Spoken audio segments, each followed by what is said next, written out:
오늘 괴담 굉장히 셉니다. 실화를 바탕으로 한 괴담인데요. 야, 이거 괴담 중에 실화인 거는 진짜 이게 실제로 일어났다는 얘기잖아요. 이건 무조건 셀 것 같습니다. 이 사건은 해당되는 범인이랑 네. 물을 마시다가 싸우기도 했던 그런 사건입니다. 범인을 만나셨다고요? 그렇죠. 내 얘기를 통해 들어보시면 다 내용을 이해하실 거예요. 때는 2004년 6월이었습니다. 한 여성이 야근을 마치고 늦은 밤 홀로 집으로 가던 길이었습니다. 이 여성이 사는 곳은 아파트의 8층이었습니다. 엘리베이터를 타자마자 8층 버튼을 눌렀죠. 그런데 엘리베이터 문이 이렇게 닫힐 무렵 갑자기 팔이 쑥 들어옵니다. 모자를 푹 눌러 쓴 어떤 남자가 고개를 숙인 채 엘리베이터로 이렇게 들어서는데요. 그렇게 엘리베이터가 2층, 3층 올라갑니다. 근데 어떻게 된 건지 이 남자가 아무 층도 누르질 않는 겁니다. 그 여성분이 조심스럽게 혹시 몇 층 가세요? 와, 이 여자분 용기 있다. 물어봤는데 그 남자는 아무런 말을 하지 않습니다. 띵! 그렇게 엘리베이터는 8층에 도착합니다. 여성은 불안한 마음에 다급히 가방에서 열쇠를 꺼내서 현관문으로 들어서려고 하는데요. 그대로 있어. 같이 따라 내렸네. 응? 열쇠를 여는 거는 범죄자들 표적이 많이 됐거든요. 안에 사람이 없다는 얘기잖아. 이거 뉴스 영상에도 간혹 나오잖아요, 그죠? 남자는 여성의 팔을 붙잡아 몸을 밀치며 문 안으로 밀어넣고는 가방에서 망치를 꺼내서 내리치려고 합니다. 여성이 순간 눈을 질끈 감고 주저앉았는데 오늘은 기분이 좋으니까 살려줄게. 대신에 경찰에 신고하면 알지? 그리고 며칠 후에 누가 온 것 같아요. 누구야? 여성은 떨리는 심장을 부여잡고 현관 눈구멍을 이렇게 들여다봅니다. 신분증을 꺼내 보이는 제복 입은 경찰이었습니다. 자, 경찰입니다. 최근에 이 근처에서 연쇄살인 사건이 발생해서요. 최근에 혹시 수상한 사람 못 봤나요? 그 여자가 얼마나 고민했겠습니까? 얼마 전에 그 망치를 내리치려던 그 남자의 얼굴이 떠오르자 경찰에 신고하면 알지? 여성은 안타깝게도 용기를 내지 못합니다. 아, 근데 피해자들 쉽지 않아, 이거. 보복을 생각 안 할 수도 없죠. 아무것도 보지 못했다. 아, 모른다. 죄송하다. 이런 말만 하고 돌아설 수밖에 없었던 거죠. 그런데 잘했어. 앞으로도 그렇게 해. 어? 경찰이? 아까 제복 입은 경찰이라고 그랬잖아요. 신분증도 보여주고. 어쩐지 이상하더라. 제복까지 입고 신분증 보여주는 경우는 거의 없거든요. 근데 경찰 제복까지 입고 신분증까지 만들어서 이걸 신고하는지 확인하러 온 거잖아요, 지금. 그렇죠. 확인하러 온 거죠. 심지어 문 열어줬으면 어떻게 됐겠어. 이런 괴담 때문에 일선에 있는 형사들이 탐문 수사하기가 어려워요. 문도 잘 안 열어줄 뿐더러 겁나니까, 사람들 입장에서는. 근데 괴담으로 이제 받아들여야 되죠. 이게 경찰로 위장했다가 들통난 사건이 많아요. 오늘 사건도 범인이 경찰인 척 했던 내용이 담겨져 있습니다.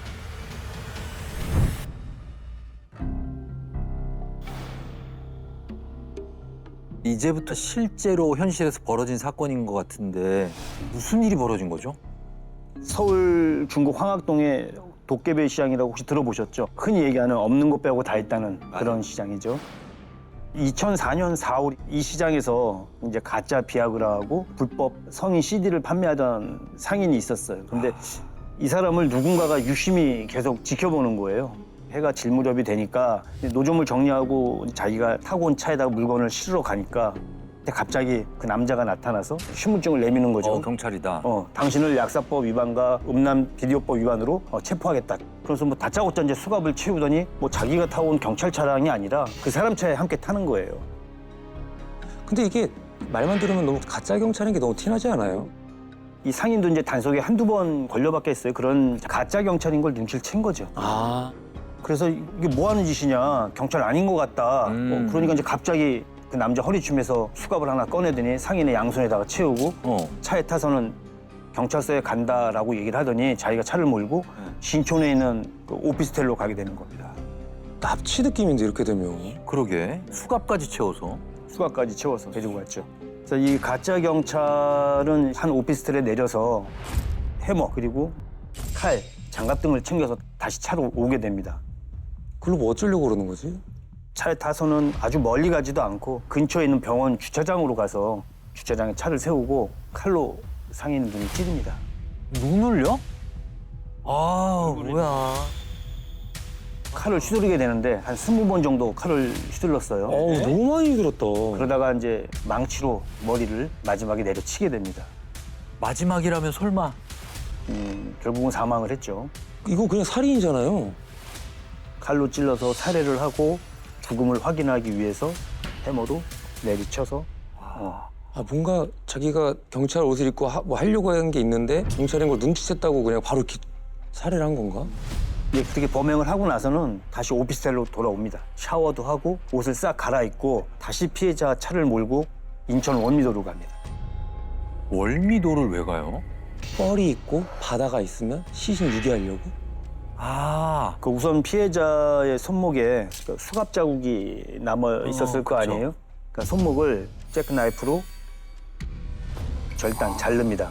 그리고 나서 피해자 가방에 한 200만 원 정도가 있었다고 하는데 그 돈은 자기가 챙기고 피해자의 옷이랑 종이에 불을 붙입니다. 거기가 이제 석유 저장소 주차장이었거든요. 네. 주변에 기름이 많이 있었기 때문에 유조차도 있었고 타고 갔던 차에다가 불을 질렀는데 나는 이 사건이 화학동부터 의심스러웠는데 근데 아는 사건이잖아요. 만남의 광장이 있어요, 월미도에. 그리고 거기 바로 뒤쪽인데 유조차 2대가 주차돼 있었어요. 그 사이에다 차를 세워놓고 불을 지른 거예요. 야, 이거 폭발하려고 시도를 했던 거죠. 폭발하라고 한 거네. 그 주변은 다 주택가고 거기다 불을 붙여놓고 불이 막 붙잖아요. 네. 그걸 지켜보고 있었어요, 거기서. 최대한 몰래 숨겨서 진짜 유기를 하거나 땅에 묻거나 할 것 같은데 폭발을 시킨다고요? 마치 나 이러는 걸 봐라 네. 라고 할 정도로. 대담하고요. 그러니까 이제 손목을 자르고 불을 지른 건 조사를 하면서 물어보니까 네. 칼을 휘두르다가 자기 왼손 손등을 칼로 찔렸다는 거예요. 피가 났다는 거에서 그것 때문에 불을 질렀다 이렇게 얘기를 합니다. 왜요? 피가 흘렀기 때문에 혹시 DNA가 남아 있어서 와. 자기가 발각되지 않을까 이런 생각을 하게 된 거죠. 손목에 수갑 자국이 있기 때문에 증거를 인멸할 목적으로 손목을 자르고 5분 동안 불이 이제 얼마나 커지나 지켜보고 이제 근처가 바닷가니까 바닷가로 가서 피해자의 손을 바위 틈에다가 이렇게 유기를 합니다. 바다에다 왜 안 던졌냐를 생각을 할 수도 있는데 네. 떠오르죠. 뜨죠. 금방 발견될 수 있다고 생각을 해서 그 바위 틈 사이에다 껴놓은 거예요. 그러면 왼손 오른손 다 해야 되는 거 아니에요? 양손을 다 양손 잘랐어요. 다 잘랐어요. 아, 다 잘랐어요? 근데 양손을 다 자른 게 문제가 아니고 잘라서 지문을 다 도려냈어요. 어머. 그래서 손끝에 지문이 없어요. 미친. 네. 그리고 나서 이 범인은 택시를 타고요. 부평역까지 갔다가 부천, 신촌 이렇게 3회 이상 여러 차례 택시를 옮겨 타고 이동을 합니다. 한 번에 신촌까지 가면 택시기사 기억할 수 있어요. 서울하고 지금 월미도가 멀잖아요. 아, 그것까지? 똑똑하다고 해야 돼? 아니면 경력이 있다고 봐야 돼? 이거 어떻게 그런 생각을 하지? 아, 너무 치밀한데. 그러니까요. 문제는 네. 이놈의 꿈이 경찰이었어요. 어? 아, 그래서 경찰 시험까지 도전을 했었는데 색약이 있었어요. 눈이. 응시 조건이 안 됐던 거예요. 아니 근데 경찰에 꿈이 있다는 건 참 좋은데 경찰에 꿈이 있던 사람이 범행을 저지르고 있단 말이에요. 그것도 살인에 써먹는 거 아니에요. 기가 막히네, 이거 정말. 이놈은 전과가 있긴 있었어요. 교도소에서 수감 생활을 할 때 워드 프로세스 2급 자격증을 딸 정도로 컴퓨터를 다루는 기술이 좀 있었죠. 그래서 경찰 신분증도 직접 컴퓨터로 작업을 해서 사실 경찰 신분증 자세히 본 적이 있어요. 누가 이렇게 보여줘도 모르겠어. 드라마나 영화에 나오면 형사들이 신분증을 타고 다니거나 뭐 배웅하거나 이렇게 보여주거나 할 때 베껴가지고 신분증을 가짜로 만든 거예요. 아. 그 영화 캐치 미 이프 유 캔처럼 위조 지폐부터 모든 거 다 경찰은요, 여러분들 이런 문제 때문에 뭐 2년에 한 번, 갑자기 뭐 1년에 한 번 이렇게 몇 년에 한 번씩 공개되지 않고 신분증을 바꿔요. 보안상의 이유로 이거 바꾸는군요. 그래야겠네. 문제는 지갑에 갖고 다니는데 한쪽은 신분증을 넣어놓고 한쪽은 경찰 마크 있잖아요. 그거가 없으니까 유나이티드 스테이트 아미를 장난감 같은 거 있잖아요. 경찰 흉장처럼 붙여놓고. 근데 중요한 거는 또 있는데 범인이 살인을 하겠다고 범행 도구도 자기가 직접 만들었어요. 칼로 찌르면 금방 죽지도 않고 피도 많이 비산되기도 하고. 그러니까 아까 해머라고 했는데 머리 부분을 띄어내고 손잡이 부분을 조그만 망치 있죠? 그 손잡이를 띄웁니다. 해머로 내리치면 소리 한번 제대로 못 지르고 사람이 죽을 수가 있죠. 그거 막 소 잡을 때 도축업자들이 한 방에 그냥 숨통을 이렇게 끊을 때 그 방법을 쓰잖아요. 근데 여기까지 들었을 때는 이 정도면 우리가 알아야 되는 사건 아니에요? 사실 이 얘기는 많이 안 나왔어요. 깜짝이야.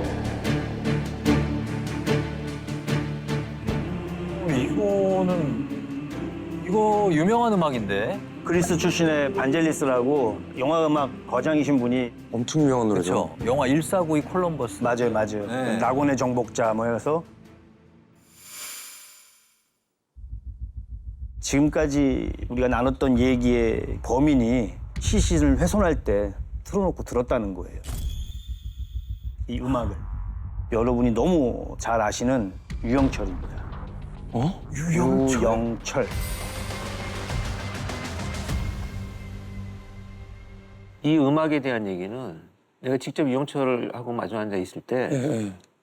시신을 훼손한다는 게 결코 쉽지 않다. 너는 그때 어떤 생각들을 하고 어떤 감정을 가졌냐. 이 음악을 틀어놓고 너무 위안이 되고 용기가 생겼다 이렇게 얘기를 했었어요. 처음에 그 황학동에서 뭐 경찰을 사칭한 뭐 괴담 뭐 이래갖고 그냥 가볍게 좀 들었는데 뒤로 들을수록 이게 보통 사건이 아니고 결국은 이게 유영철 사건이랑 연결됐다는 거에 대해서 너무 놀랐어요. 예전에 제가 들은 얘기는 아는 친구 중에 연대 다니는 친구가 있었어요. 근데 그 유영철이 그쪽에 살았는데 거기 근처 야산에서 여대생들이 갑자기 비명을 질러갖고 봤더니 비가 내려가지고 이제 시체들이 막 씻겨서 막 내려왔었다. 이런 얘기가 실제로 있었거든요.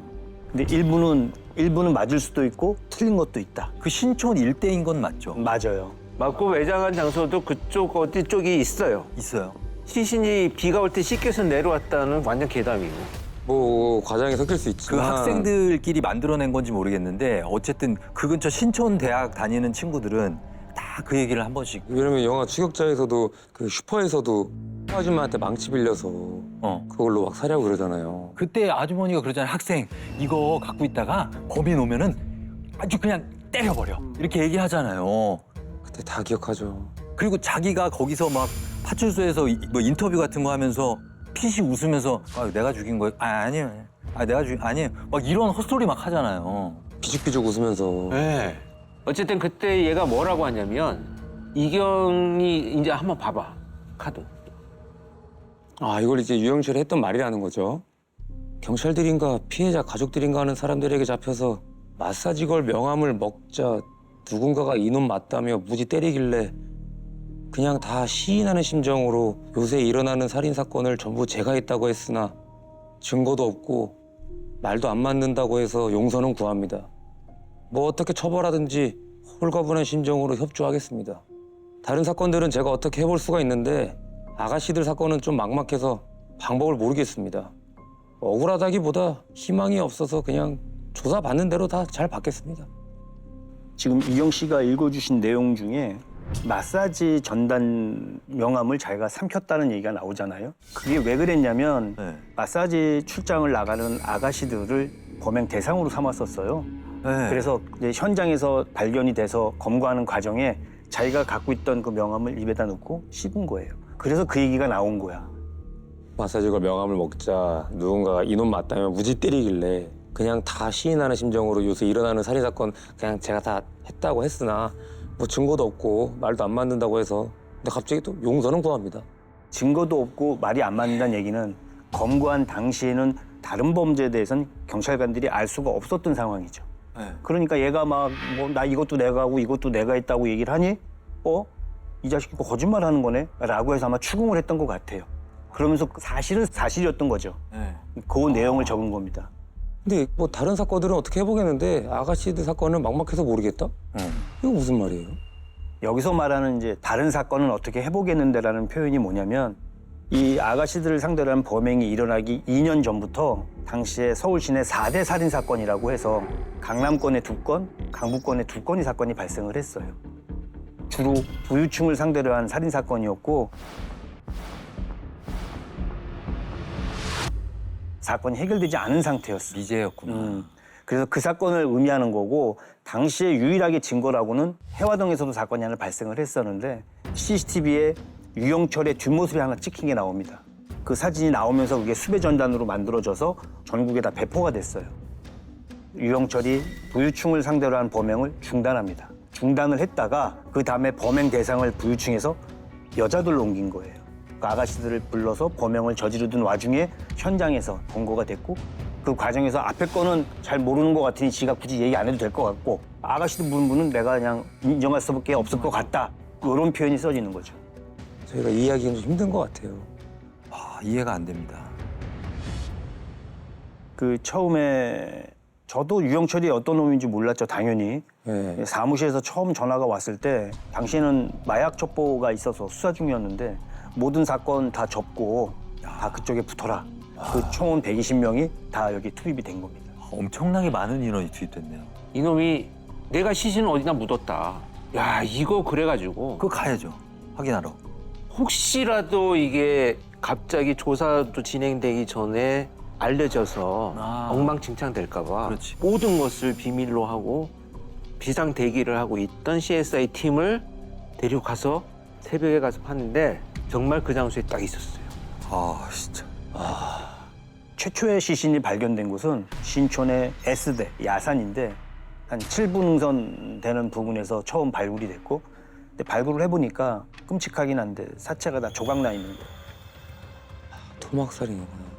훼손이라는 표현도 진짜 아닌 거고 아니, 조각나 있는 완전히 예, 찢겨져 있는. 그래서 신원이 확인이 안 됐어요. 그 다음이 아까 말씀해 주셨던 것처럼 Y대 근처 야산 이 얘기가 나오는데 우리 교수님이 가셨다는 날짜가 이제 정식 발굴 이전에 확인을 해봐야 되기 때문에 가서 확인을 한 날짜였고 그날 비가 왔어요. 뭐 떠내려갔다는 거는 뭐 와전된 내용이고 왜냐하면 그때 당시에 모든 언론사, 경찰 다 동원이 되고 기동대까지 동원이 돼서 주변을 경계하고 뭐 외부인들 출입을 막고 얼마나 동네가 시끄러웠겠어요. 그러니까 사람들이 주변에서 봤던 사람들 입을 통해서 소문이 안 날 수가 없죠. 그 와중에 와전된 거고 예. 그래서 연대 그쪽에서 발견된 시신만 11곳. 너무 많네. 신원이 확인된 건 3곳. 너무 훼손을 많이 해서 그건 나도 발굴 현장에 있었기 때문에 근데 야 나는 놀란 게 그때 프로파일링 처음 시작하고 막 할 때 외국 연쇄 살인범들을 스타디하다 보면 이 살인의 추억이라는 게 있어요. 네? 살인의 추억. 살인의 추억? 실제 연쇄 살인범들은 자기가 저지른 살인을 추억하는 행위들이 있어. 행위들이. 잘 저지른 물건을 것들을. 가져온다든지. 네. 근데 이영철이가 그 발굴하는 데서 다 딱딱 찝는 거야. 넓기도 그러니까. 하지만 그거를 사람이 찾을 정확히 수가 찝는다는 없어. 건 정말 불가능하죠. 근데 너는 어떻게 이걸 다 외우고 있었냐? 이렇게 얘기하는 거야. 내가 다 표시를 해놨대. 자기만이 아는 표시. 아하. 왜 표시해놨겠어요? 다시 들여다보려고요. 그냥 기억하려고. 아까 살인의 추억 말씀하셨잖아요. 이렇게 죽여서 여기에다 묻었지. 그러니까 저희처럼 이렇게 추억하는 거 아닙니까? 그런 식으로. 이게 아니고 용철이 이렇게 말했어요. 내일도 묻어야 되고 모레도 묻어야 되는데 한 대 또 파면 안 되잖아요. 이게 연쇄살인범들의 사이코패스적 사고예요. 우리가 생각하는 거 다르잖아. 생각이 아예 다르다. 아예 생각 못했어요. 한 대를 또 팔까 봐. 누님 말한 것처럼 사고가 다르구나. 효율적인 살인을 위해서네요. 그래서 내가 물어봤어 이영춘한테. 야, 너 범행 장소 가봤어? 뭐라고 했겠어요? 그냥 사이코패스고 유영철이라면 너 거기 너가 했던 범죄에 다시 가봤니? 그러면 전 프로가 아니죠. 이경 씨 내가 보니까 매우 정상이야. 아니면 그냥 생각날 때마다요. 이렇게. 뭐 어떻게 대답을 했나요? 인터넷에 다 올라오는데 뭐하러 가봅니까? 범행 현장에 다시 가는 이유는 궁금해서 가는 건데 네. 기사들이 엄청나게 인터넷에 올라오기 시작했어요. 아. 그러니까 모든 사건의 현장 사진부터 막 올라왔잖아요. 안 가봐도 안 가봐도 다 올라오는데 내 궁금함을 다 해소해 주는데 거길 왜 가냐는 거지. 그래서 자기가 나도 댓글 달아봤어. 대단하다. 댓글을 달아봤다고?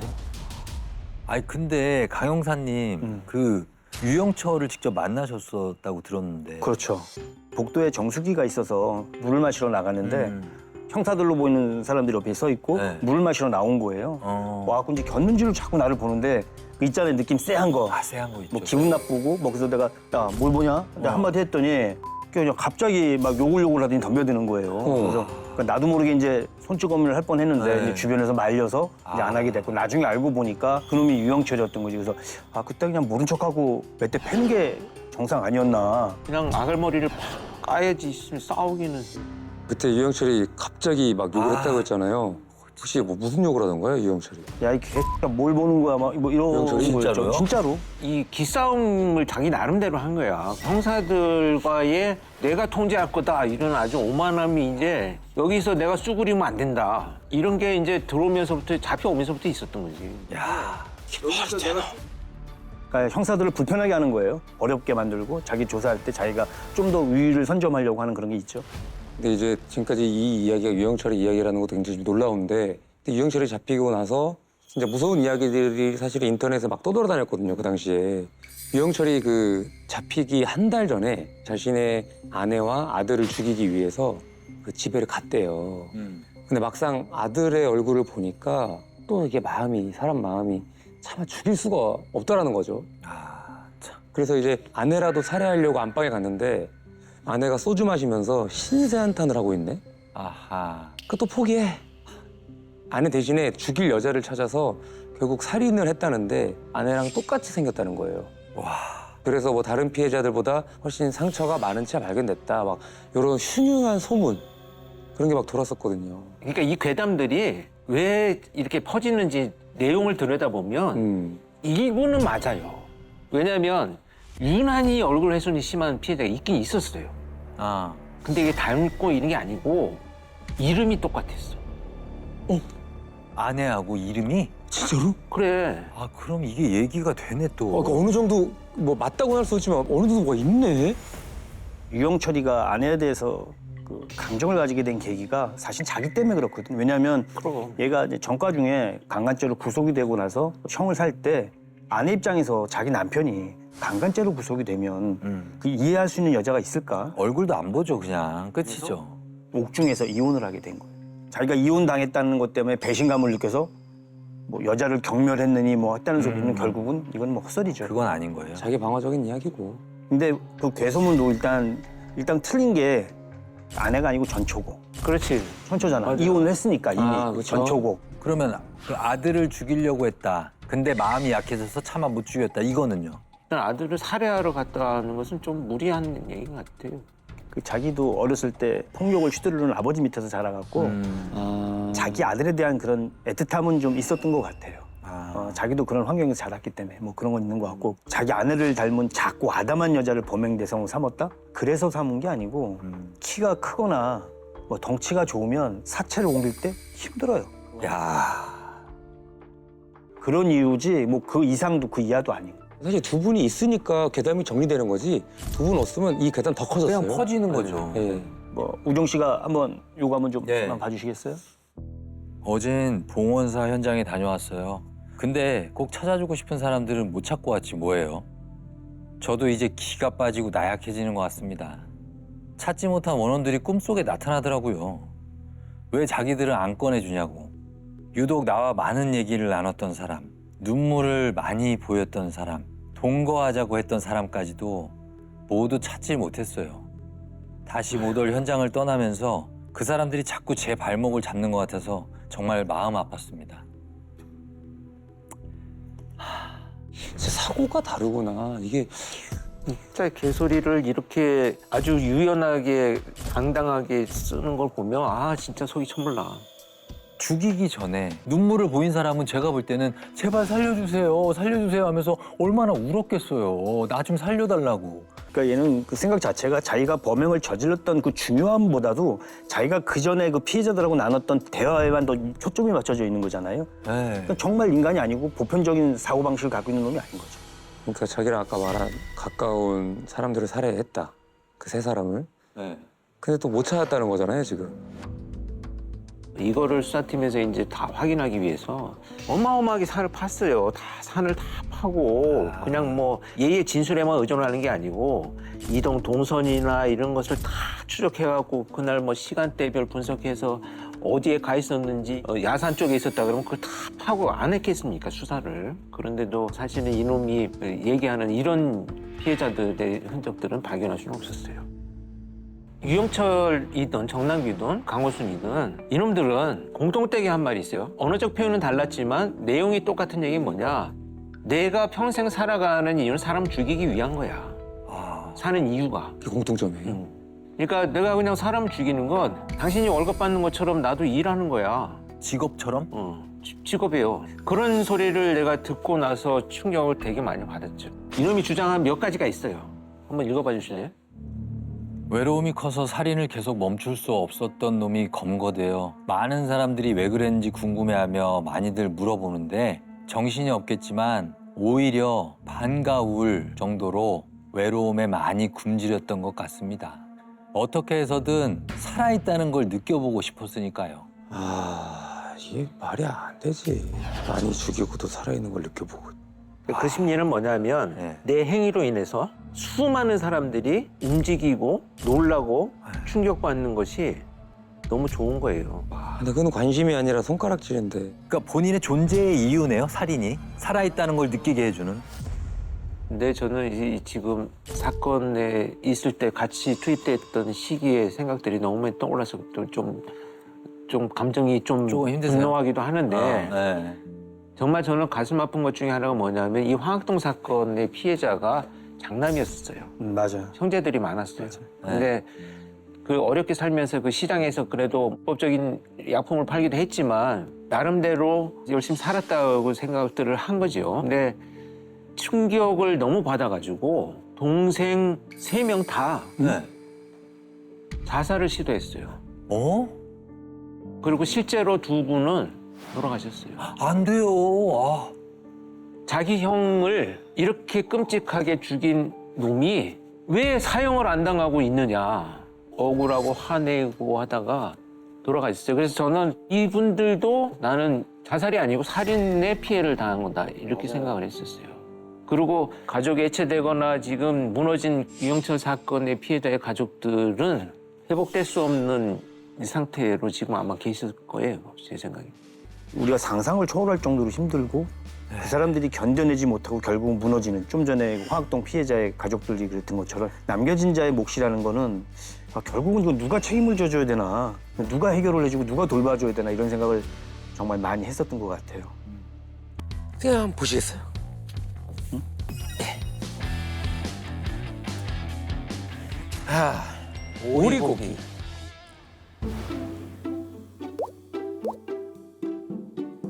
길 지나가다가 안녕하세요. 네, 일로 모시겠습니다. 네.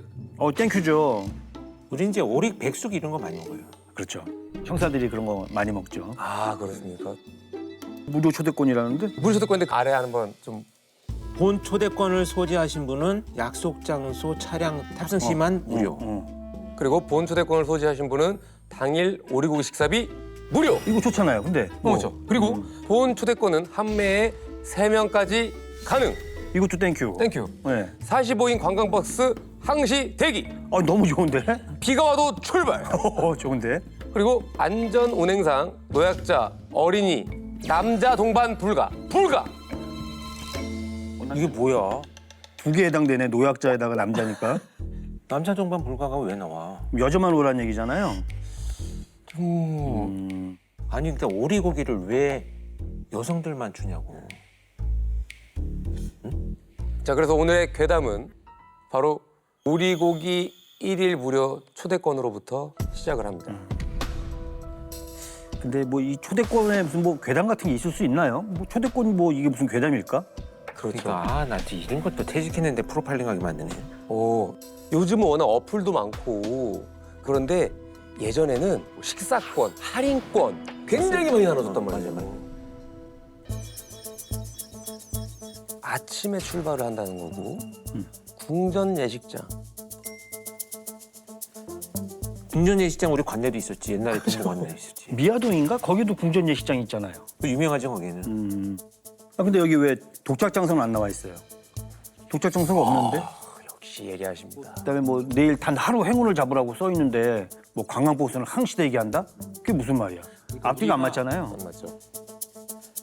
비가 와도 꼭 출발한다는 건 꼭 필요하다. 그러니까 비가 와도 출발을 한다. 이런 문구를 집어넣은 것 같아요. 그렇죠.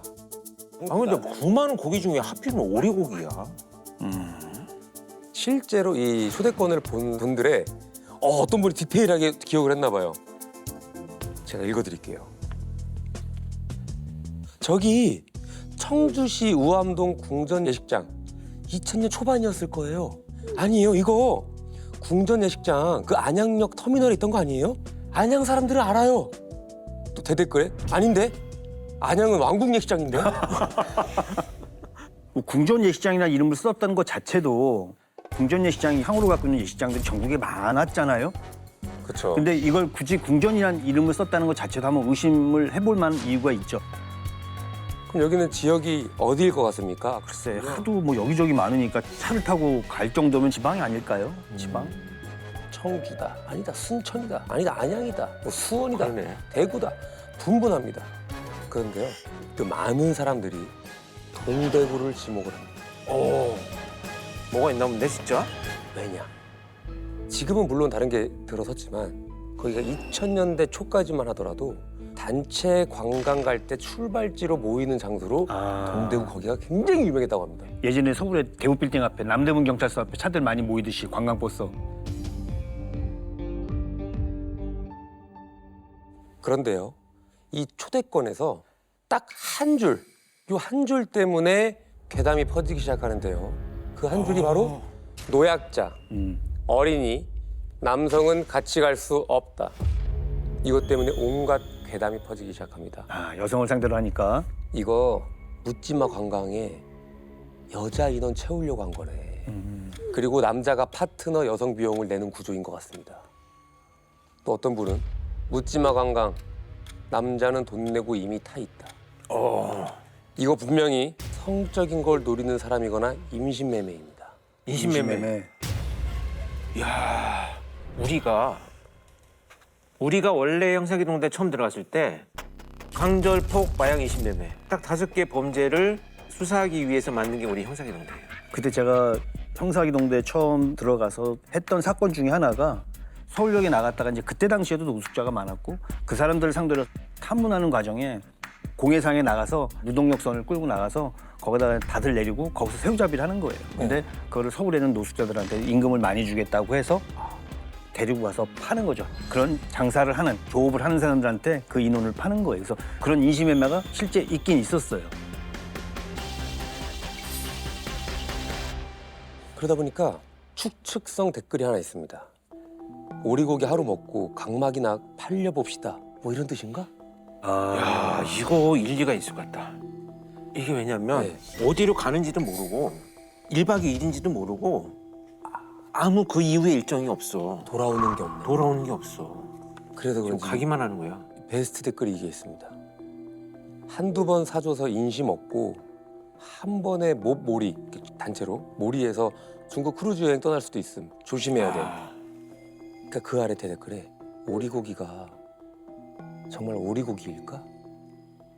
우리고기 아니야? 오, 끔찍한데? 진짜 그럴 수 있겠다.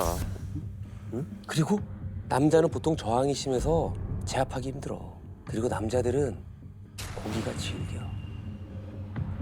그래서 이런 말도 있어요. 노약자가 안 되는 이유.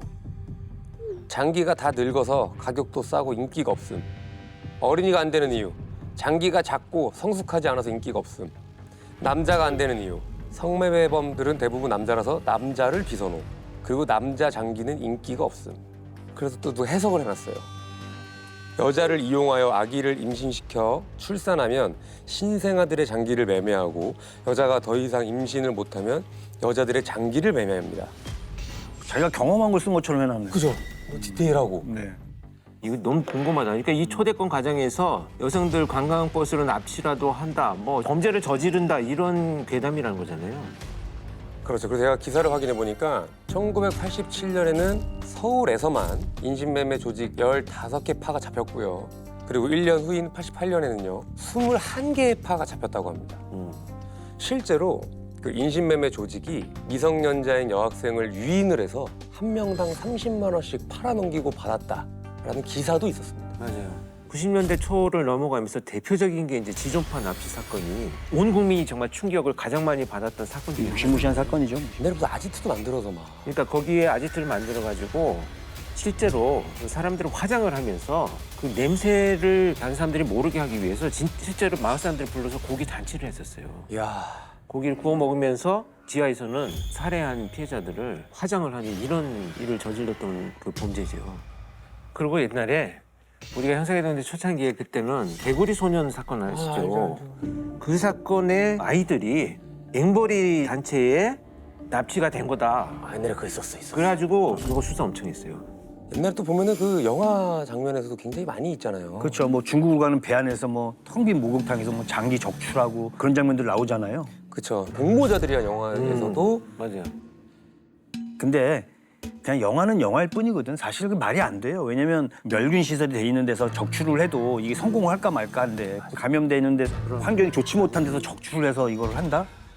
이거는 아닌 거고 실제 이제 제가 했던 사건 중에 장기 밀매 브로커가 있었어요. 그게 뭐냐면 장기 이식을 요구하는 환자들이 많으시잖아요. 근데 국내에서는 그 대기를 하면 자기 순서가 언제 올 줄 모르는 거예요. 그렇다고 하더라고요. 그렇죠. 그러니까 네. 브로커를 통해서 중국으로 건너가고 한국에 있는 의사랑 같이 갈 때도 있고 중국 의사가 할 때도 있고 그 중국 현지에서 장기를 제공하는 사람들을 소개받아서 거기서 수술을 하는 그런 경우가 있었죠.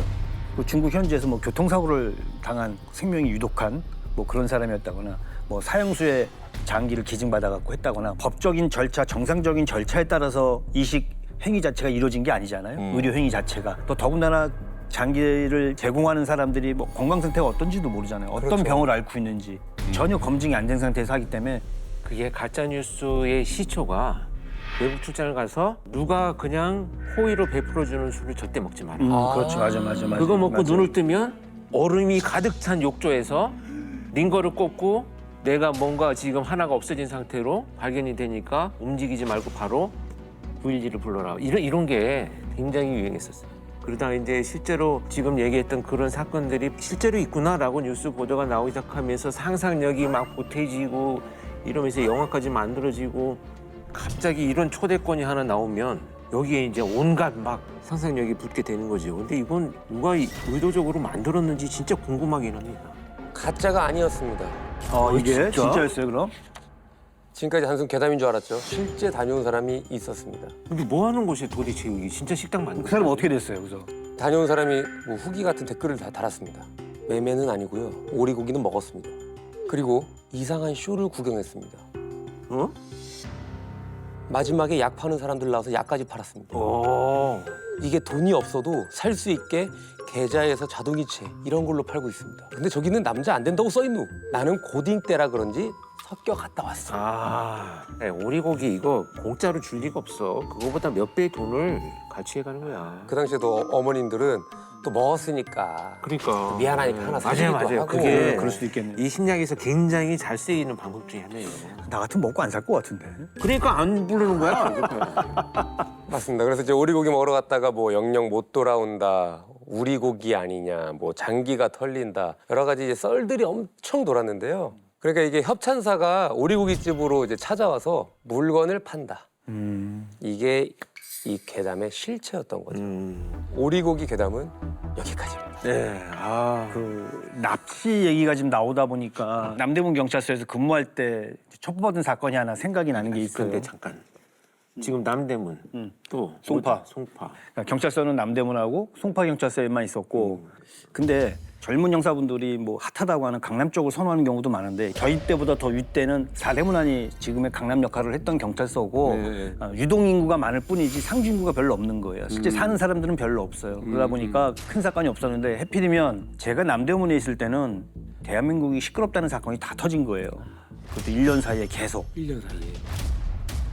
그 모 그룹의 회장님이 아들 때문에 싸움을 하고 청구했던 그 그때 사건이 있었구나. 그 사건이 남대문에서 일어. 하나요? 글쎄. 그래가지고 그때 모조리 스닥터 빵에 갔어요. 그 사건이 났었고 그 다음에는 그 유명한 숭례문이 불탄 사건이 났어요. 아, 그건 실시간 뉴스를 본 기억 때문에. 아. 이제 그 다음에는 유치장 도주 사건이 났어요. 맞아. 유치장에서 문 열고 유치장 문 열려 있는 문으로 피해자들이 도망간 사건이 났었고 바빴다니까. 진짜 바쁜데. 바빴어요. 그 많은 세월 중에 하필은 그때 바쁠 때 근무를 그러니까 딱 그때 했어요. 그때. 야, 그걸 이제 팔자라고 하는 거지. 남대문 경찰서가 그 지금 서울역 맞은편에 그 미생 찍었던 그 건물 옆에 있었어요? 맞아요, 그러니까 맞아요. 지금도 거기에요. 아직도 거기 있어요? 이제 그때가 이제 8월이었는데 지금 올해만큼 더웠던 걸로 제가 기억을 하거든요. 근데 20대 중반 정도 된 여성이 납치를 당했는데 네. 그 아빠 되시는 분이 뭐 찾아 헤매다가 이제 겨우겨우 딸을 찾았대요. 찾았는데 찾은 딸이 자꾸 범인한테 자꾸 다시 가고 싶다 그랬다는 거예요. 예를 들어 내가 납치를 당했어. 근데 내가 또 가고 싶다고 하는 거라고요? 구해졌는데 아빠가 찾아왔는데 다시 그 사람한테 가고 싶다. 뭐 이렇게 얘기를 뭐 했다는 이거 거죠. 스톡홀름 신드롬도 아니고. 딸한테 무슨 일이 있기는 있었던 거네요. 그러니까 이제 이 사건이 어떻게 시작이 된 거냐면 딸이 이제 친구들이랑 강남에 놀러 간 거예요. 강남에 놀러 갔다가 저녁이 지났는데도 안 돌아오는 거야. 친구들은 다 돌아왔는데. 네. 그러니까 이제 아빠가 이거 어떻게 된 건지 뭐 친구들한테 물어봤는데 끝나고 헤어질 때쯤 돼서 택시를 타고 이제 오려고 그러는데 택시 기사가 해장국을 먹고 가자. 해장국 사주겠다. 그래갖고 중량구에 있는 한 해장국집에 같이 간 거야. 가서 밥을 먹고 식사를 했는데 보니까 그 택시 기사가 그 딸만 데리고 사라진 거예요. 그 친구랑 택시사 둘이 이렇게 사라진 거네요? 없어졌죠. 일행들 밥 먹는 사이 데리고 가버린 거예요? 근데 딸도 그렇고 친구들도 약간 지적 장애가 좀 있던 친구들이었어요. 그래서 그 딸은 초등학교 한 1학년 정도 되는 수준이었고 그 말이나 행동이 좀 느리긴 했는데 외모를 봤을 때는 정말 이쁜 친구였거든. 성인이니까. 그렇죠. 그러니까 이게 택시 기사가 일단 지적 장애인 걸 어느 정도 아마 캐치했다면 노린 거네. 그렇지. 금방 대화를 해보면 금방 아니까. 아니 근데 난 너무 신기한 게 뭐 경찰에 신고한 것도 아니고 아빠가 어떻게 딸을 또 찾아낸 거예요? 대개의 경우는 이제 신고를 하게 되는데 아빠는 이게 혹시 신고가 되거나 그래서 알려지면 혹시 그 납치된 딸이 잘못될까 봐 신고도 못하고 이제 친구들이 말하는 여러 정황을 더듬더듬 뭐 택시기사 말투 인상착의 그다음에 갔다는 식당 찾아가고 뭐 해갖고 결국은 딸하고 이제 연결이 된 거예요. 전화 연결이. 딸이 핸드폰을 갖고 있었거든. 그래갖고 이제 딸하고 전화 연결이 됐는데 근데 이제 문제가 좀 있었죠. 어? 문제가 있다는 거는 뭐 어쨌든 딸이 돌아간다고 했잖아요. 그렇죠. 근데 무슨 문제가 있기에는 시간이 너무 짧은데. 일단은 딸을 데리고 네. 집으로 왔어요. 네. 그랬더니 아까 말한 것처럼 나 그 택시기사 만나러 가겠다. 보고 싶다. 뭐 그런 소리를 하니까 아빠 입장에서는 이 택시기사가 내 딸한테 무슨 이상한 짓을 한 것 같은데 이게 어떻게 된 건지 좀 알아봐 달라. 이거 혹시 성범죄가 있는 건 아니냐. 그쵸. 도와달라. 저희한테 그래서 찾아왔던 거예요. 딸은 갇혀 있었어도 뭐 제대로 판단하거나 그럴 만한 상황은 아니었던 것 같고 자기가 납치됐다는 그 범죄 자체를 호의라고 생각할 가능성도 충분히 있어요, 높았기 있어요. 때문에 충분히 있어요. 그래서 저희가 이제 수사를 시작하게 됐죠. 그러니까 아니야 다를까 하는 얘기가 나 억지로 끌고 간 거 아니야. 내가 집에 못 가기도 한 거 아닌데? 그러면서 한다는 얘기가 이제 더 기가 막힌 게 사랑한다 그러는 거예요. 사랑한다. 근데 그 남자가 나이가 40대 중후반이었어요. 근데 이게 말이 되나? 택시기사가 그 어린아이들이 좋아하는 머리띠, 뭐 인형 이런 걸 선물을 한 거예요. 그리고 이제 성폭행을 한 거죠. 그러고 나니까 피해 여성 입장에서 볼 땐 그냥 좋은 아저씨인 거야. 나한테 잘해주고 나를 좋아해주고 뭐 이렇게 얘기를 하니 이게 뭐 납치를 입증하기도 좀 애매하고 아시겠지만 뭐 성범죄를 저질렀다고 보기도 힘들고 구속을 하려고 했는데 이 여러 가지 정황상 구속수사를 하기가 힘들어진 거예요. 이게 현대 지금 일어나고 있는 그루밍 사건이야. 그루밍이 이렇게 일어나요. 성폭력 범죄 특별법 보면 피해자의 의사에 반하여가 있잖아요. 근데 지금 이 지적장애가 만약에 있거나 이렇게 정상적인 판단을 못하는 경우에 또 불구하고 그걸 개인의 판단으로 인정을 할 수밖에 없어요. 그치, 그 의사니까. 네. 개인의 의사니까. 또 DNA를 채취를 해서 국과수로 보냈죠. 네. 한 달 뒤에 통보를 딱 받았는데 정말 깜짝 놀라고 심장이 쿵 하고 내려앉을 정도로 깜짝 놀랄 일이 일어났죠. 여죄가 나온 건가? 그렇죠. 어? 여죄가 있었어요. 여죄가. 그전에 또 다른 범죄가 있었던 다른 거야. 범죄들이 많이 있었던 거지. 해결하지 못했던 다른 범죄가 안 있었던 잡힌 거예요. 범죄들이. 안 잡힌 범죄. 그러니까 그 사건이 있기 한 4년 전에 2006년에 강남 압구정동에서 초등학교 학생을 유기한 납치 사건이 있었어요. 근데 그 사건의 용의자 DNA하고 이 택시 기사랑 그 DNA가 일치하는 결과가 나온 거예요. 야. 그렇게 얘는 아동 청소년 성범죄자네. 그럼 애초에 범인은 4년 전에는 더 어린 여학생을 이미 노리면서 죄가 있었던 거네요. 근데 여학생은 아니었어요. 어? 유괴했던 아이가 8살짜리 남학생이었어요. 이 아이는 정말 하늘이 도와서 그때 당시 범인 몰래 무사히 탈출을 할 수가 있었어요. 이거 뭔 사건이지? 납치를 해서 그 남양주에 가면 이제 등산로가 있는데 인적이 드문 야산에 나무에다가 아이를 묶어놓고 어머, 이제 그러고 나서 이제 범인은 핸드폰으로 이제 부모한테 아이의 부모한테 협박 전화를 하러 이제 잠깐 그 자리를 비운 거예요. 그 사이에 아이가 살려달라고 소리를 친 거예요. 소리를 치니까 인근에 있던 식당 주인이 그 소리를 듣고 아이를 발견해갖고 구조한 거죠. 천만다행이다. 아 근데 남학생이고 나무에 묶어놓기만 했는데 범인의 DNA가 어디서 어떻게 나올 수 있던 거예요? 납치된 아이가 이제 나중에 진술을 해주는데 네. 자기를 묶어놓고 담배도 피우고 뭐 침도 뱉고 막 이랬다는 거예요. 그러니까 그때 당시 담당했던 경찰관들이 현장에서 담배 꽁초하고 침이 묻은 흔적하고 요걸 떨어진 걸 확보를 해서 DNA를 의뢰를 해놓았던 거죠. 근데 이제 법인 수법을 보니까 충동적인 범죄가 아니었던 거야. 계획적인 범죄지. 왜냐면 이 아이를 납치하기 전날 학교 앞에 찾아가서 이 아이한테 자기 얼굴을 보여줍니다. 보여주면서 정말 착한 아저씨처럼 얼굴 도장을 찍어놓고 차 번호판도 추적이 될까 봐 위조를 해요. 어머. 그래서 경찰 추적을 피하고 정말 범행을 치밀하게 계획한 게 드러났죠. 이거를 미리 이거를 준비를 한 거네요. 그렇죠. 나중에 얘를 데려다가 이제 조사를 해야 되잖아. 택시 기사. 근데 다른 거 처음에 유괴 사건 때문에 오라고 그러면 안 오죠. 당연히 도망가죠. 불구속 상태였으니까. 원래 그 사건 때문에 우리가 뭐 물어볼 게 있는데 지금 와라 그랬더니 막 웃으면서 바깥 사들고 오더라고. 만만하지 그냥. 바깥 사들고 와갖고 고생 많으시다고 그러고 왔더라고. 그래서 고생 많기. 뭐 근데 이제 우리가 조사하다가 갑자기 4년 전 유괴 사건 얘기를 꺼내니까 얼굴이 사색이 되죠. 사색이 되고 뭐 이제 말 더듬고 변명만 계속 늘어놓고 막 말도 안 되는 얘기만 하는 거예요. 이 말에 회로 정지 왔구나. 그렇죠. 모르는 줄 알았는데 그냥 하늘이 무너지는 거지 그냥. 4년 전 이제 아이한테 택시 기사의 사진을 이렇게 보여줬어요. 그랬더니 4년이 지났는데도 불구하고 너무 놀라는 거야. 막 무서워하는 게 눈에 보이는 거예요. 그래서 택시 기사한테 또 거짓말하지 마라. 그때 유괴됐던 아이가 이미 네 얼굴을 다 확인을 했다. 넌 걸 확인을 했다. 이제 그러고 나니까 더 이상 빠져나갈 수 없다고 생각을 하니까 이제 그때서 이제 고개 숙이고 이제 있는 대로 이제 진술을 시작하더라고요. 그 여성 납치한 걸로는 결정적인 걸 발견하지 못해서 제대로 된 처벌을 못했지만 4년 전 유괴 사건으로 죄값을 치르게 해서 그때 나는 정말 다행이다 뭐 이런 생각을 했었어요.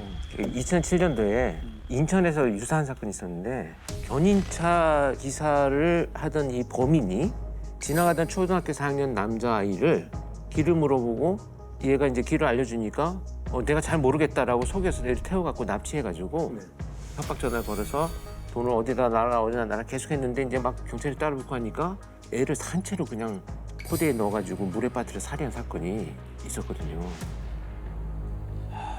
근데 이게 무슨 얘기를 제가 하고 싶냐면 이 범인도 봐요.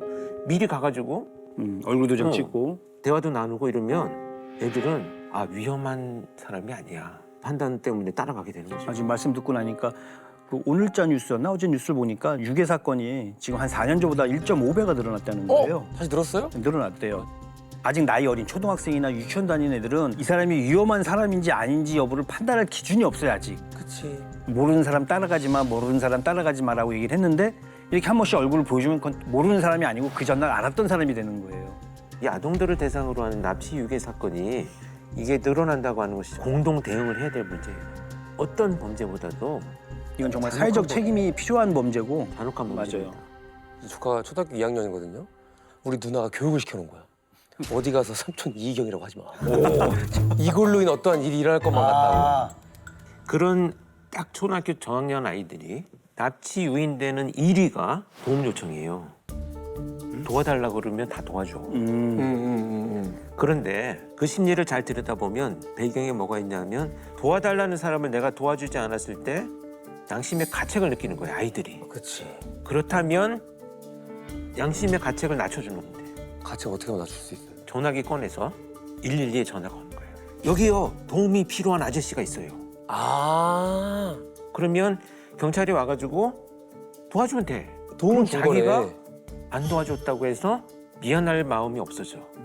근데 전화 거는 걸 듣고 도망갔다 이놈이. 경찰이 수사하면 되는 거예요. 아, 근데 또 공교롭게도 우리 누나 교육 철칙상 애들이 핸드폰이 없어요.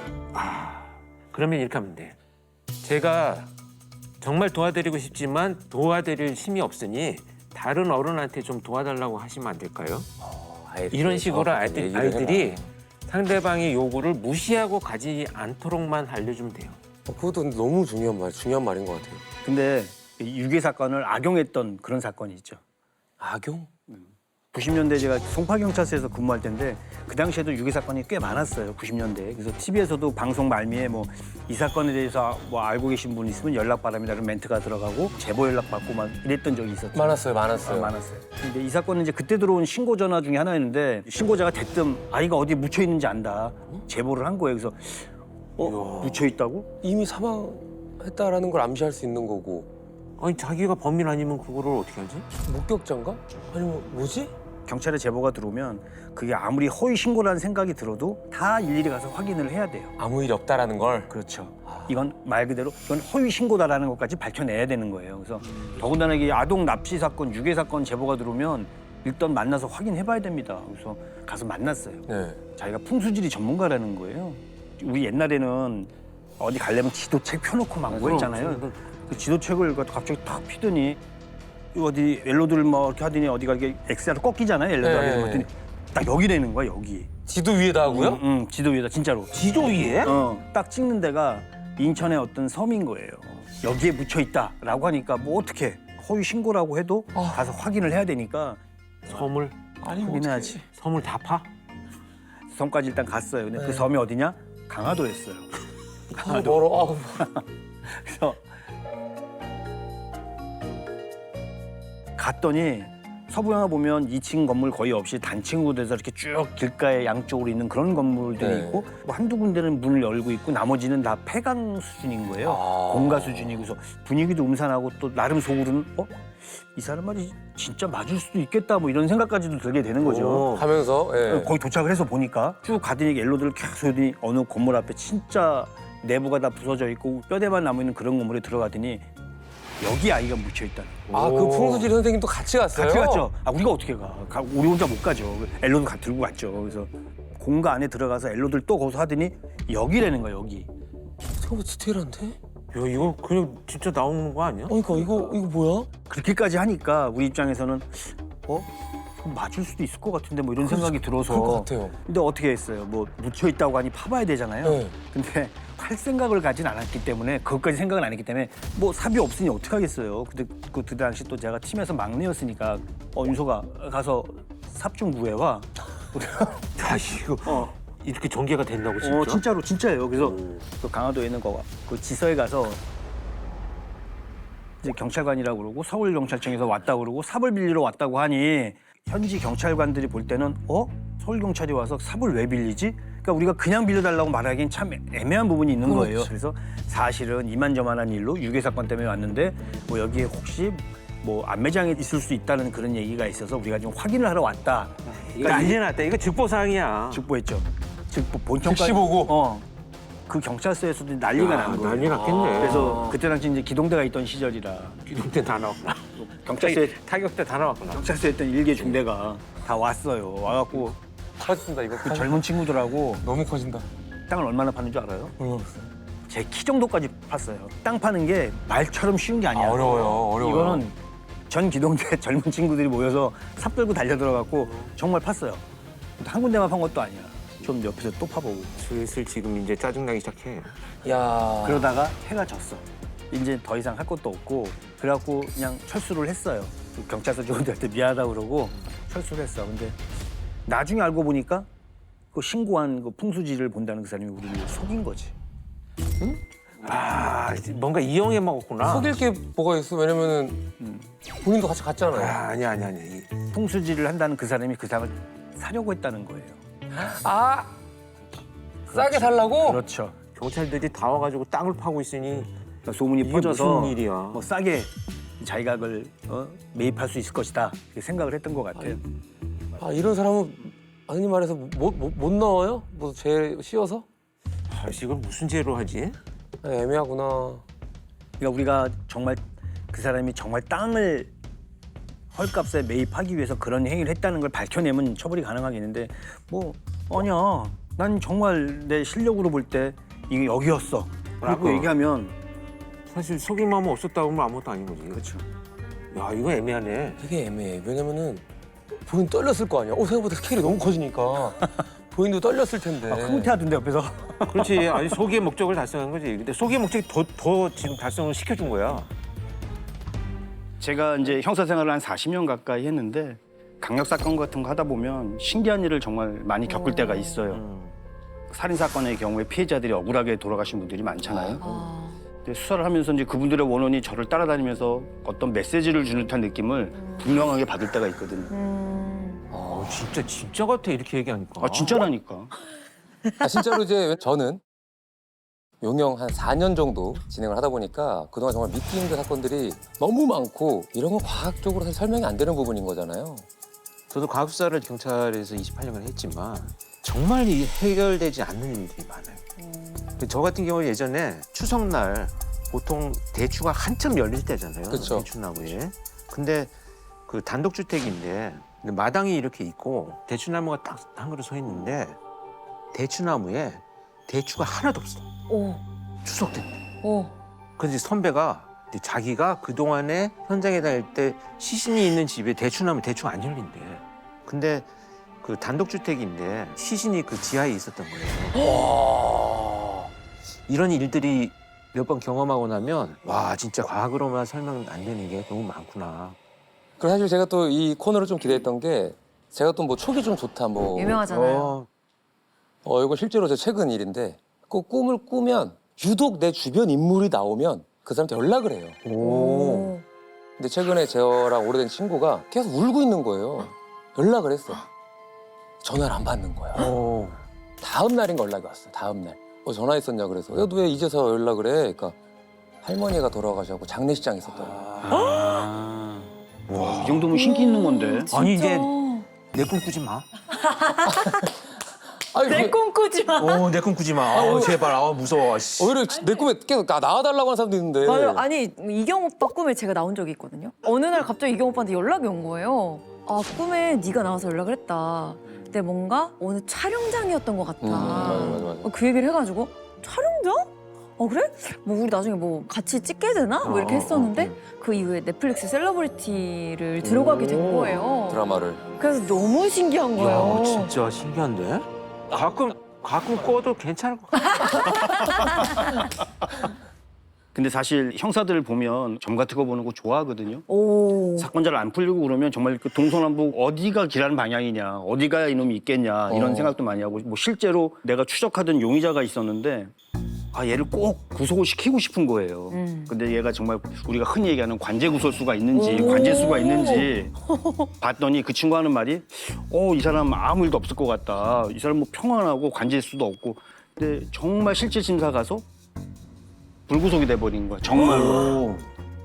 짜증 엄청났죠. 그래서 수사를 잘못한 거 아니에요? 아니야, 수사 너무 잘했어요. 정말 나쁜 놈이에요. 근데 최근에 다시 우리가 보강 수사를 해서 정년 퇴직하기 바로 전날 어머. 구속을 시켰어요. 오 다행이다. 그래서 우리가 영적인 이야기론 귀신이 있을지 없을지는 과학적으로는 모릅니다만 어쨌든 간에 우리 오늘 강 형사님이 또 시원하게 말아주실 괴담은 바로 이겁니다. 오. 송파 불경 사건. 에? 그런데 오늘 제가 오늘 사건을 딱 들으니까 불경에 관한 괴담 하나가 불현듯 떠오르더라고요. 뭔데요?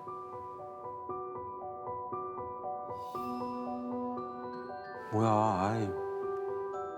들리십니까? 뭐가 들려요? 아 뭐야? 뭐야? 아 뭐야? 뭐야? 진짜. 뭐 전설의 고향 같아.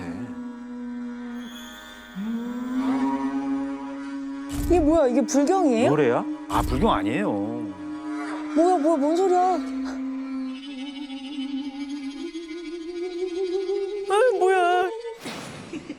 뭐야? 뭐야, 뭔데?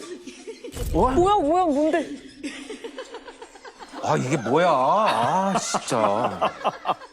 뭐야, 이거 뭐야, 뭔 소리야? 콩자리 뒤숭숭하겠는데? 이게 실제 있는 곡입니다. 곡. 진짜? 네, 실제 노래라고요, 있는 곡이고요. 노래? 예. 한 곡의 길이가 17분 47초입니다. 와.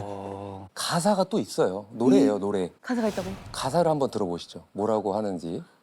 하얀 와이셔츠에 가지런한 넥타이를 맨 화이트 칼라. 응? 한국에로부터 들어온 것은 5, 6년 전쯤. 랩이야? 로봇을 주력으로 요즘 표현하면 그럴 수 운전 있죠. 시스템이 발달되지 않았고 스틸 칼라의 전조역을 이해. 무슨 소름 돋아. 이게 무슨 내용이야, 이게?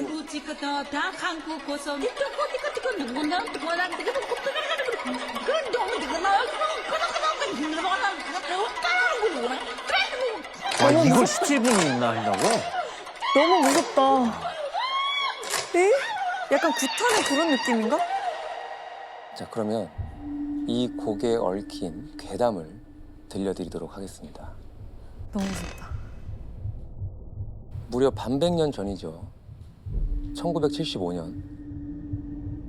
지금은 그 명동예술극장이라고 불리는데요. 그 당시에는 명동국립극장이었던 시절입니다. 갑자기 공연장이 아수라장이 되고 맙니다.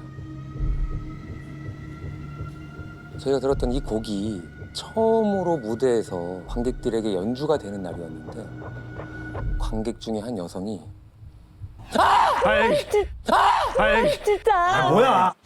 아이 진짜. 뭐야? 비명을 지르고 뛰쳐나가는 일이 실제로 발생합니다. 그러겠다. 근데 나 이거 진짜 이해가 돼. 그러니까 이거 실화라는 거죠, 실화. 네, 그렇죠, 그렇죠. 어, 그런데 이 소문이 이제 퍼지기 시작하자 그 유신 시절 이 곡은 연주가 금지되기까지 합니다. 그렇게 25년이 지난 2000년대 초에 이 곡을 둘러싼 흉흉한 괴담들이 다시 흘러나옵니다. 이 곡을 3번 들으면 죽는다. 우린 좀 억울한 게 지금 강제로 한 번 들었는데. 17분으로 따지면 17분의 1 들은 겁니다. 다행이다. 그런데 정말 이 괴담이 현실이 된 걸까요? 2008년 방금 들었던 이 곡 때문에 300명이 죽었다는 이야기가 들립니다. 뭐야? 뭐야, 에이. 처음에는 이 소문을 들은 사람들이 호기심에 듣고요. 두 번째는 누군가가 이 곡을 들려주다가 듣게 되고요. 마지막이 될지도 모르는 세 번째는 어떻겠습니까? 당사자는 끔찍했겠는데 겁나고. 원곡자는요, 한 학생으로부터 이런 질문을 받습니다. 선생님, 저 지금 2번 들었는데요. 그럼 저 이제 한 번 더 들으면 진짜 죽는 건가요? 네, 원곡자는 이렇게 말합니다. 네, 죽습니다. 이게 완전 헛소문 아닌 것 같은데 뭔가? 그런데 이 곡에 얽힌 괴담이 2025년이 된 지금도 계속되고 있습니다. 지금도 이거에 대한 괴담이 있다고요? 누군가의 집 방바닥 아래에서 이 노래가 울리고 있는 겁니다. 왜? 방바닥에서 왜? 진짜. 아니, 벽도 아니고 방바닥에서? 말도 안 돼. 한번 상상해 보세요.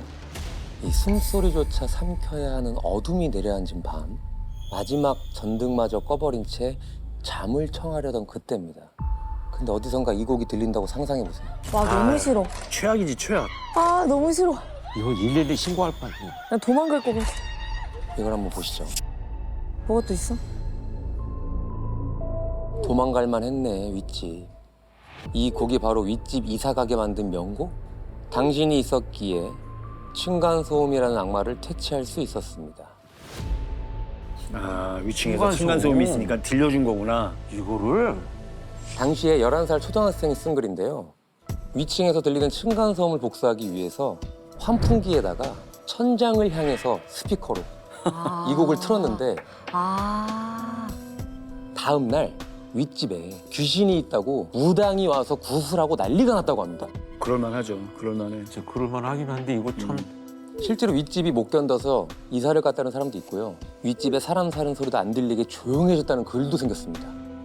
내가 볼 땐 이거는 범죄인 것 같아. 범죄에 처벌받을 만한 문제인 것 같아요, 진짜. 실제 처벌받은 사례가 있습니다. 천장에다가 우퍼 스피커를 설치해버린 거예요. 그리고 10차례에 걸쳐서 귀신 소리가 나오는 음악을 틀었다가 벌금 700만 원을 선고받았는데 현행법상 스토킹 처벌법이 적용이 된 거죠. 네, 맞아요. 사실 이 미궁이라는 곡은요. 대한민국의 음악을 세계에 빛낸 명인입니다. 황병기 선생님께서 알죠. 황교안 선생님 알죠. 이 곡의 원곡자입니다. 이 곡이 얼마나 대단하냐면요. 당시에 초현대적인 연주법과 원초적인 가사가 큰 반향을 불러일으켰고요. 황병기 선생님의 천재성은 더욱더 화제가 됐습니다. 놀랍다 정말. 예술 작품이란 참. 근데 또 이렇게 세월이 지나서 이렇게 잊혀지나 했는데 학생들이 즐겨하는 그 화이트데이라는 이름의 PC게임의 BGM으로 쓰이면서 역주행을 하기 시작한 겁니다. 다시 괴담과 함께 나타난 거죠. 지금의 층간소음 퇴치곡까지 유명세를 이어오게 된 거죠. 대단하고 엄청나네요. 무슨 서사가 있네, 이 노래가. 모든 시대를 함께하고 있는 거잖아요. 좀 무서운데? 들리지 않습니까? 안 들려요. 아니, 안 들려요. 안 들려요. 세 번이나 들으면 죽는다면서. 아, 무서워 진짜.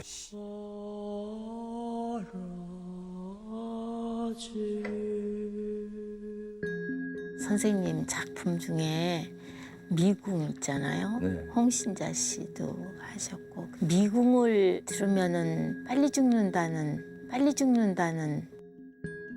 예, 압니다. 어떤 학부형은 또 저한테 직접 전화까지 해가지고 왜 그런 음악을 만들었냐. 학생은 제 음반을 사왔는데 틀지 않아도 거기서 소리가 난다. 어머. 이런 애들도 있고 무슨 저는 생각을 이제 하시면서? 그것을 국제현대음악제라는 것이 명동 국립극장에 열려서 네. 곡 하나를 출품해달라. 아방가드 하는 적은 그런 걸 곡을 할 수 있다는 써야겠다. 거. 근데 이게 혁신적이다 보니까 낯설어가고. 익숙하지 않은 건 항상 공포감을 갖게 돼 있어요. 예. 인간이라는 게. 그래서들 그러지 않나 저는 그렇게 생각합니다. 무슨 지금 들어도 이런 느낌인데 70년 된 저 음악을 들은 사람들은 느낌이 어땠겠어요? 그럼. 모두 의문이 풀리는 또 요 지점이 아닌가. 의문이 그렇게 풀려서 너무 생각이 다행이다. 듭니다. 네네. 근데 사실 이런 괴담들이 이게 괜히 나오는 게 아니에요. 그러니까 제가 이 귀신 원혼이 있다는 걸 믿게 된 계기가 된 사건이 있어요. 그 얘기를 들려드리도록 하겠습니다. 아, 진짜 또 무슨 사건이야. 제가 막내 때였는데 그때가 이제 98년 2월 25일 새벽 5시쯤 됐었어요. 저랑 같이 근무하는 형님하고 마약 사범을 잡으러 새벽에 대학교 앞으로 가서 집 앞에서 잠복을 한 거죠. 흔히 형사 용어로 이제 꼼이라고 하는데 잠복을 하면서 나오면 이제 덮쳐야겠다 이 생각을 기다리고 있었는데 그때 마침 이제 사무실에서 전화가 걸려오는 거예요. 사건이 터졌다. 그 올림픽대학교 남단 그 교각에 화재가 발생을 했는데 청소를 마치고 나면 교각에 그걸 켜켜이 이렇게 싸서 보관을 하셨는데 거기서 이제 원인을 알 수 없는 이제 화재가 발생을 한 거죠. 불을 끄고 보니까 불에 탄 시체가 하나가 나왔다. 뭐 이런 신고였어요. 이미 이제 경찰서 형사들하고 과수반하고 119 다 출동을 해서 현장 정리가 다 끝난 상태였어요. 근데 우리 이제 현장에 도착했으면 늦게 도착을 했지만 한번 주변을 살펴봐야 되니 뭐 이것저것을 이제 살펴보는데 바닥에 꺼멓게 이제 그을은 자국만 있고 이제 그래서 이제 그런가 보다 하고 돌아서려고 그러는데 뭐랄까 뭐가 눈에 탁 띄는 거지. 가까이 와서 이렇게 보니까 뼈인 거예요. 뼈. 이게 혹시 뭐 불에 어떻게 같이 타다가 비둘기가 타면서 혹시 뭐 뼈가 아닌가 아니면 다른 동물의 뼈가 우연히 거기 있는 게 아닌가 이런 생각을 하면서 한편으로는 좀 코끝이 쎄한 거 있잖아 느낌이. 아, 그럴 때 있어. 그럴 때 그렇지. 있어. 그런 느낌 있잖아요. 그래서 이게 설사 동물 뼈라고 해도 여기다 놓고 가면 안 되겠다는 생각이 드는 거야. 네. 뭔가 지금 쎄한 거지. 그래서 이제 어떻게 하신 거예요? 그래서 바로 제 차 트렁크로 갔죠. 왜? 경찰은 지급되는 단화가 있는데 마침 새 거라서 안에 있는 신발을 바깥으로 빼내고 안에 하얀 그 속지에다가 주변에서 나뭇가지를 주워와서 그 뼈를 그때 2점인지 3점인지 정확하게 기억은 안 나는데 그 박스 안에 넣고 트렁크에 넣고 이제 출발을 하려고 예. 형님이랑 다시 차에 타서 시동을 이제 탁 거는데 정말 말도 안 되는 일이 이제 벌어지는 거예요. 왜요? 왜요? 뭐? 시동이 안 걸려요. 차가 정말 어? 누구 차인데? 내 차. 기름이 없었다 마침. 아니야, 배터리가 아니야, 나갔다. 아니야. 뭐 문제가 있었던 차도 아니고. 아 무슨 소리? 그때 새로 뽑은 차예요. 대우 시에로라고. 와, 진짜? 뽑은 지 얼마 되지도 않았고 그 차 타고 아침에 잠복하러 갔다 왔잖아요. 멀쩡한데 시동이 안 걸리니까. 네. 아, 씨. 근데 진짜. 그 형이랑 나는 얼굴을 마주보면서 소름이 쫙 끼치는 거야. 그래서 뭐 야 이거 뭐가 잘못됐나 해서 또 시동을 걸어보고 또 시동을 걸어봤는데 헛도는 거죠. 치치치 이렇게. 그렇죠. 턱턱턱 거리고 안 걸리는 거예요. 그래서 그 형이랑 나랑 말은 안 했지만 둘이 똑같이 저 때문에 그런가? 기분이 정말 싸했어요. 그거 어떻게 해? 그런 기분이 들면서 야 저거 정말 피해자 유골이 맞는 것 같다.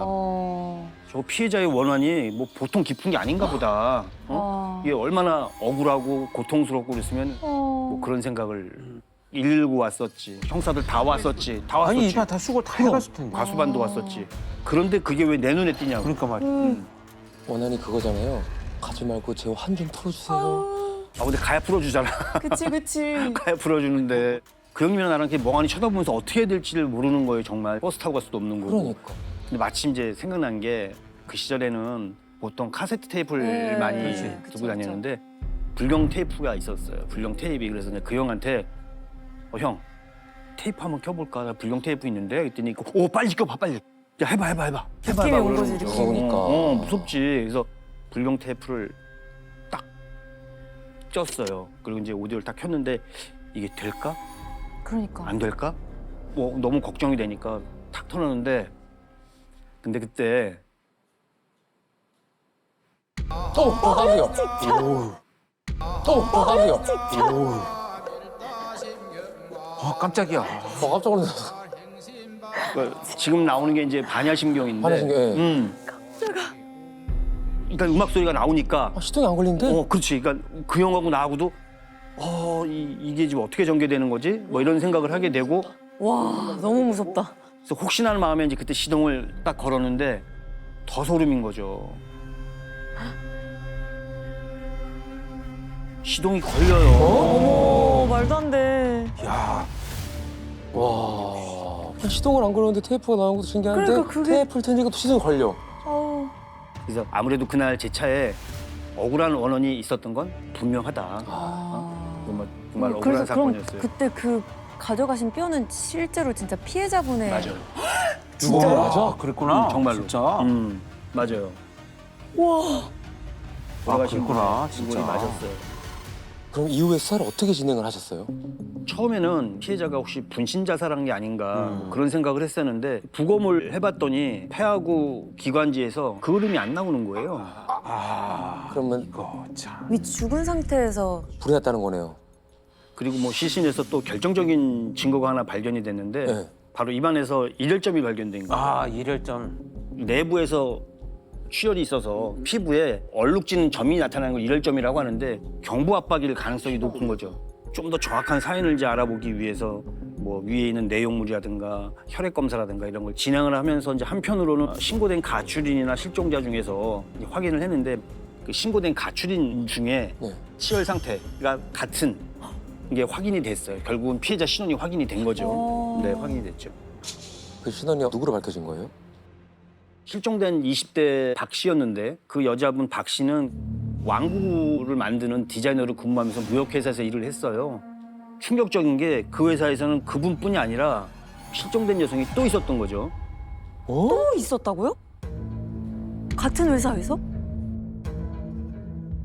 다른 실종자는 30세 유 씨라고 하는데 박 씨보다 한 4살이 많은 직장 동료 관계였어요. 근데 유 씨는 당시 시점으로 볼 때 6개월 전에 이미 실종 신고가 되어 있었고 근데 이게 뭐 우연일 수도 있겠지만 그 점을 확인하기 위해서 우리가 수사를 진행을 했는데 네.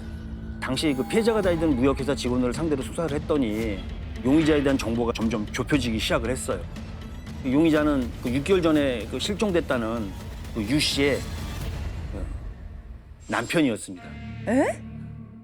아 이거 음. 그 화양동에 있는 그 회사 거기지. 맞아요. 아 내가 사건 이거 알아. 아, 그 정도 좀 뭔가 음. 갔다 온 기억이 또 나셨나 보네요. 근데 남편이랑 이 사건이. 무슨 사이길래 왜 이 사건이 98년 2월 18일 저녁 7시경에 박 씨가 집에서 휴무를 맞아서 쉬고 있는데 이때 집으로 이제 누가 찾아온 거예요. 실종된 회사 동료 유 씨의 남편이었죠. 자기 와이프 문제로 상의할 게 있다. 좀 만나자. 이렇게 찾아온 거예요. 이 남편을 이제 공 씨라고 이제 얘기를 할 텐데 무섭지 박 씨는 당연히. 무서우니까 이제 만남을 거부하고 다음날 회사로 오세요라고 얘기를 했어요. 그래서 다음날 회사로 공 씨가 찾아오니까 박 씨가 자기 회사 동료 2명과 같이 만납니다. 커피숍에서. 불안하니까. 불안하지. 무서우니까. 불안하니까 무섭고. 음. 그렇게 며칠이 지나고 나서 2월 23일 저녁 한 7시경에 이제 회사에서 퇴근한 박 씨가 그 이후로 없어진 거예요. 마지막에 만났던 사람이 공 씨니까 이제 공 씨를 이제 유력한 용의자로 바로 이제 추적을 시작을 하게 됐는데 집을 찾아가게 됩니다. 집에 고스란히 있었나요? 없죠. 보통 그러면 도망가지, 낌새 찍으면. 저희가 이제 집 주변을 수색을 이렇게 했는데 집에서 불과 한 10m 정도밖에 떨어지지 않은 쓰레기 더미에서 저희들이 엄청난 증거를 발견하게 돼요. 어떤 좀 검은 비닐봉지가 있었는데 비닐봉지를 열어보니까 그 안에서 실종된 박 씨의 조각난 주민등록증, 여권, 사진, 뭐 명함 뭐 이런 게 발견이 됐어요. 맞아. 그 공터에서 발견된 거잖아요. 맞아. 박 씨의 소지품들이 찢겨져서 봉지에 들어가 있던 거네. 그렇죠. 그게 발견이 된 거예요. 이제 거의 유력한 용의자라고 볼 수가 있죠. 그럼 이제 그래서 이제 형사들이 공 씨가 사용하던 휴대전화번호를 통해 갖고 누구랑 통화를 많이 했는지 연고선을 찾게 되잖아요. 예, 예. 이제 그 중에서 가장 많이 통한 곳을 알아내게 되는데 가장 많이 통한 사람이 어떤 미용실로 나온 거예요. 미용실? 미용실에 내연녀가 있었던 거죠. 진짜 바쁘게 살았네. 내연녀가 살던 곳이 이제 성남이었는데 주거지 주변 그다음에 그 미용실 주변에서 이제 잠복을 시작을 했어요. 예. 근데 안 나타나고 계속 기다리던 중에 3월 2일 저녁 한 6시경에 용의자 휴대폰이 사용이 되고 있는 거예요. 사용하는 장소가 송파 강동 지역으로 추적이 된 거예요. 그래서 그간의 통화 내역을 저희가 분석한 결과 대충의 장소가 특정이 된 거죠. 그래서 강동 지역의 특정한 장소에 가서 잠복을 했고 그때 나타난 공 씨를 결국은 검거를 하게 된 겁니다. 이야. 거기 길거리에서 그렇죠. 공 씨가 그 범행을 순순히 다 자백을 했나요? 사건이 전말이 이래요.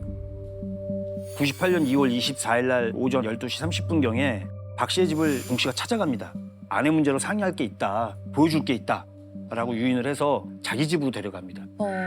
데리고 와서는 이제 확 바뀌는 거죠. 돈을 좀 빌려달라. 돈 같은 거 빌려줄 돈이 없다고 얘기를 했겠지. 그치. 그러니까 이제 말을 안 듣고 자기 뜻에 안 따르니까 밀어 들어가고 침대로 넘어뜨려요. 공 씨가 살던 집이 단칸방이었는데 방 안에도 이제 빨래 건조대가 있었거든요. 거기에 이제 신발을 빨아서 널어놓은 게 있었는데 신발 끈을 빼서 여자 손을 묶고 그리고 하의를 벗겨서 이제 강간까지 하게 된 거예요. 어머. 아, 애초에 돈이 목적이 아니었겠네. 둘 다 목적이었던 것 같아요. 그렇지. 돈도? 그렇죠. 더 충격적인 게 얼마나 경황이 없었겠어요. 정신도 못 그치. 차리고. 근데 그런 박 씨들 협박을 해서 예금 통정하고 신용카드가 어디 있는지 알아내고 난 다음에 결국은 목을 졸라서 살해를 한 겁니다. 그래, 그러니까 이럴 좀 입안에 남고 그렇죠. 실질적인 사인이 된 거죠. 자기 혼자 박 씨 집으로 가서 현금 16,000원하고 현금카드 들고 나옵니다. 총 59만 원을 인출을 해요. 일에 근데 문제는 여기서 끝나는 게 아니죠. 사람은 죽여놨고 예, 뒤처리는 해야 되잖아요. 예, 예. 화재가 났다는 발생 당일 새벽 2시 40분경에 공 씨가 박 씨의 시신을 자기 차의 트렁크에 싣습니다. 올림픽대학의 남단 교관 밑으로 이동을 해서 손수레가 세워져 있는 데다가 시신을 갖다 놓고 미리 준비한 석유를 뿌려서 불을 붙이죠. 그런 짓을 하고도 박 씨 카드로 술집에서 술도 사 먹고 경금 인출까지 하고 돌아다니고 뭐 인간 얘기를 거부한 파렴치한 행동을 멈추질 않았어요. 뒤를 생각 안 한다고 봐야겠죠. 잡히고 안 잡히고가 아니라 그냥 생각이 미쳐 거기까지도 가지 못한 상태인 것 같아요. 그러면 공 씨의 와이프 유 씨, 그 아내는 어떻게 된 거예요? 와이프가 어디 외출했다가 안 들어오면 바로 신고하지 신고. 네. 저 걱정돼서. 근데 공 씨 이 친구는 자기 와이프가 집에 안 들어오고 실종이 됐는데 신고를 안 해요. 한 20여일 정도 지난 다음에 그때서야 가출 신고를 해요. 네. 자기는 뭐 들어올 줄 알았다. 에? 뭐 평소에도 자주 다퉜기 때문에 집을 나갔다 오는 줄 알았다. 뭐 이렇게 얘기를 하는데 네. 그런 걸 감안한다고 하더라도 그 20여일을 기다렸다가 신고한다는 건 사실 말이 좀 안 되죠. 일반적이지 않죠. 그리고 더 수상한 건 찾으러 다니지도 않았어요. 아. 아내가 실종이 되면서 다니던 회사에서 월급을 못 받은 게 있는데 한 180만 원 정도 됐다고 그래요. 근데 네. 이때 당시 98년도에 180만 원이면 작은 돈이 아니에요. 엄청 큰 돈이죠. 그럼 일단은 내 아내가 실종은 됐지만 받아야 될 돈은 회사에서 받아갖고 아내를 찾고 뭐 이렇게 해야 되는데 회사로 돈을 찾으러 가지도 않았어요. 응? 돈을 찾으러 가지도 않았으면서 그 실종 상태에 있는 아내의 카드로 오히려 400만 원을 인출한 정황까지 드러난 거예요. 야, 이게 뭐 그 아내분이 진짜 남편 피해서 혹시 도망갔다거나 뭐 이런 건 아니었던 거예요? 도망갔으면 일단 생활반응 같은 게 좀 나왔겠죠. 어떻게든지. 그치. 그랬으면 좋았을 텐데 수사를 더 진행을 해보니 그런 게 아니었어요. 그래서 안타깝게도 공 씨가 자기 아내도 이제 죽인 거예요. 그래서 맨 처음에는 박 씨를 죽였다는 부분은 이제 명확하게 드러나니까 그 부분만 인정을 하다가 결국은 자기가 아내도 죽였다 이렇게 자백을 했어요. 그래서 진짜 쓰레기 같은 놈이네. 진짜. 결혼한 와이프를 왜 죽인 거라고 합니까? 이제 공 씨가 직업도 없고 돈은 아내가 다 벌어오고 하니 뭐 부부 사이가 좋진 않았을 거 아니에요. 서로 다툼이 많았대요. 근데 공 씨가 이제 아내랑 싸운 날 아내가 이제 화가 나니까 집을 나갔는데 그 내연녀를 공 씨가 자기 집으로 불러들인 거예요. 에? 미쳤나봐. 야, 시키는 그냥 생각이 없어. 진짜? 뇌가 이건 없네. 뭐지? 같이 이제 잠을 잔 거예요. 아유. 자기 집에서 진짜 더군다나. 파렴치한 놈이야. 아유. 잠을 잤는데 또 그게 걸렸네 와이프한테. 들어와. 공 씨 말로는 이제 다툼이 커지면서 이제 자기가 이제 아내를 때렸대. 때리고 나니까 거품을 물고 이제 아내가 쓰러졌는데 근데 응급 조치를 하기는커녕 그 집이 아내 이름으로 돼 있었는데 전세금이 그 전세금하고 보험금이 머릿속에 떠올랐던 거지. 미친놈 아니야. 아예 이렇게 된 거 내가 이 돈으로 내연녀랑 같이 불륜을 계속 할 수 있겠다. 뭐 이런 생각을 했던 거예요. 그래서 아직 죽지 않았던 아내를 담요를 덮어서 결국은 질식시켜서 살해를 했다고 합니다. 아니 어떻게 하면 뇌구조가 그렇게 올라가지? 생각의 회로가? 제 생각에는 그게 순간적으로 이어진 게 아니고 언젠가는 아내를 제거하고 이 내연녀와의 어떤 새로운 삶을 할 때 뭐 이런 것들이 계획이 있으니까 이게 이루어지지 우발적으로는 안 돼요. 아니 그럼 그 이후에 와이프는 발견이 된 겁니까? 아니면 발견이 안 됐죠. 안 됐으니까 그 사건이 터지기 전까지 몰랐던 거고 실종 신고만 돼 있던 거고 아내를 그 담요로 싸서 자기 차 트렁크에 싣고 이제 이동을 했어요. 중부고속도로 그 이천 지점 한 30 몇 킬로 되는 지점에 둔덕이 있는 야산처럼 돼 있어요. 중부고속도로 옆에 차를 세워놓고 공 씨가 지목한 장소에 가보니까 담요가 있었어요. 있었어. 몇 개월이 지난 담요라 이제 좀 해져 있고 낡아 있고 그런데 담요가 있어서 사체를 확인을 해야 되니까 유골이라도 담요를 딱 걷어냈는데 네. 유골이 온전하게 있진 않죠.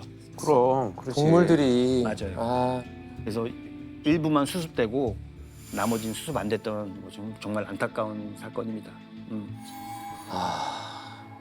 형량이 얼마나 나왔어요? 1심에서는 사형을 받았는데 2심에서 무기징역을 받고 지금도 복역 중인 것으로 알고 있어요. 아, 왜 그러냐고. 왜 그러니까. 그걸 무슨 깎아주냐고. 그러니까 왜 깎아주는 거예요? 아, 뭐 진짜? 시장도 아니고 자꾸 깎고 씨. 진짜. 공 씨하고 사망한 유 씨 아내 사이에 아들이 하나 있었는데 아. 그 아이가 우리 아들이랑 나이가 같은 거야. 아. 잊혀지지가 않죠. 아. 잊혀지지가 않습니다.